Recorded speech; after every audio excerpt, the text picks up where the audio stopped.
কুমিল্লার চেয়ে নোয়াখালীর অনেক ঐতিহ্য আছে। নোয়াখালী বিভাগ দীর্ঘদিনের দাবি, এটা কুমিল্লার সাথে নোয়াখালী কখনো যাবে না। ফেনী, লক্ষ্মীপুর এই তিনটি জেলা একসাথে একটা আত্মার বন্ধনে আবদ্ধ।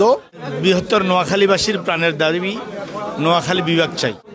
ভৌগোলিকভাবে আমাদের নোয়াখালী জেলা কুমিল্লা জেলার আগে প্রতিষ্ঠিত। আমরা চাই নোয়াখালী, ফেনী এবং লক্ষ্মীপুর নিয়ে নোয়াখালী বিভাগ হবে।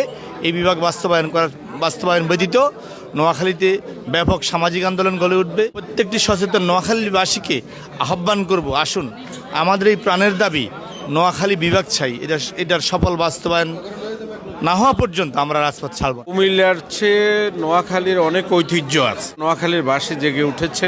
অতি দ্রুত এই সরকার একটা সিদ্ধান্ত নিয়ে একটা কমিশন গঠন করে গণশুনানির ব্যবস্থা করে নোয়াখালী বিভাগ বাস্তবায়ন করে। ইতোমধ্যে ফেনী কাফনের কাপড় নিয়ে নোয়াখালী বিভাগ বাস্তবায়নের জন্য তারাও মাঠে নামার ঘোষণা দিয়েছে। আমি মনে করি সরকারের এই বিষয়গুলো আমলে নেওয়া উচিত।